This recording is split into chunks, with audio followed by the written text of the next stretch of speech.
দুর্গাপূজা হলো এদের মানে আমাদের সকলের একটা পশ্চিম বাংলার বলেন একটা মানে উৎসব। তো এরা যেহেতু ভাঙন কবলিত মানুষ, এদের অনেক কিছুই হারিয়ে গেছে। সবটা হয়তো যাদের গিয়েছে তারাই বুঝতে পারবে তাদের কি গিয়েছে। তো এদের এই যে খুশি আনন্দটা যাতে বৃথা না যায়, তাদের পাশে এই জন্য এসে দাঁড়িয়েছি আমরা, জানে তারা তাদের এই উৎসবটা সুন্দরভাবে পালন করতে পারে। আর আমাদের মন্ত্রী আখরুজ্জামান মহাশয়ের নির্দেশে আজ আমরা এখানে এইসব দিতে এসেছি। ওদের কাপড় বলেন, বাচ্চাদের জামা পোশাক লুঙ্গি, এইসব আমাদের মন্ত্রী আখরুজ্জামানের নির্দেশে এবং ওনার সহযোগিতায় আমরা এদের খুশিতে বা আনন্দে একটু অংশগ্রহণ করছি। আর সবথেকে বড় কথা যে এদের যা পরিস্থিতি, তাতে এদের দুঃখটাকে সামান্য ভাগ করে নেওয়া, তাছাড়া তো আমাদের হাতে কিছু নেই। এখানে অনেক বিরোধী আসছে, অনেক রকমের কথা বলছে। তো আমি বলি, বিগত দিনে 34 বছর একটা সরকার ছিলেন, তো উনি তো না তাদের পূর্ণাবাসের কোনো ব্যবস্থা করেছেন, না তাদের থাকার কোনো ব্যবস্থা করেছেন। ভাঙন তো এর আগেও হয়েছে, কিন্তু আমরা 34 বছরে এই কিন্তু সুবিধাটা দেখতে পাইনি।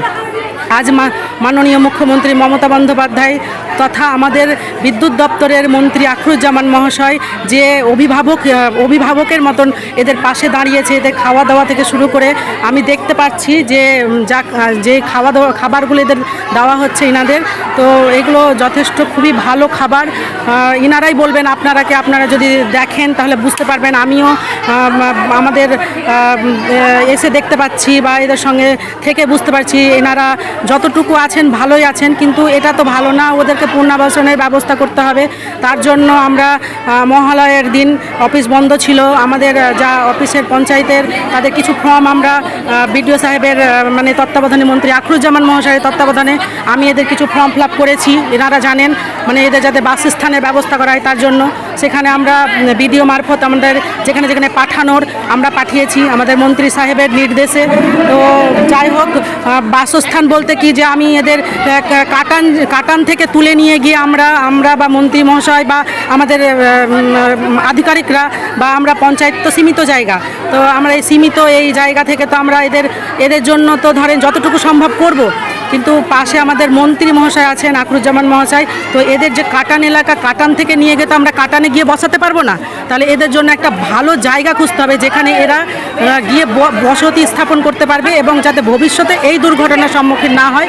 তার জন্য আমাদের হয়তো একটু সময় লাগছে, কিন্তু আমাদের মন্ত্রী মহাশয় আখরুজ্জামান মহাশয় মাননীয় মুখ্যমন্ত্রী মমতা বন্দ্যোপাধ্যায় আশ্বাস দিয়েছেন এদের পুনর্বাসনের ব্যবস্থা করবেন।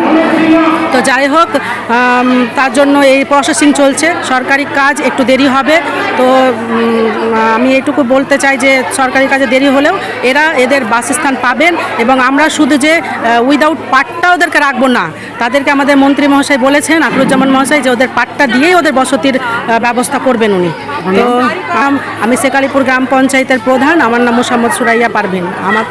আমার তরফ থেকে যতটা করার, আমার অঞ্চলের তরফ থেকে যতটা করার, আমরা সকলে একত্রিত হয়ে এদের পাশে থাকবো, এদের আনন্দ উৎসবে একসঙ্গে থাকবো।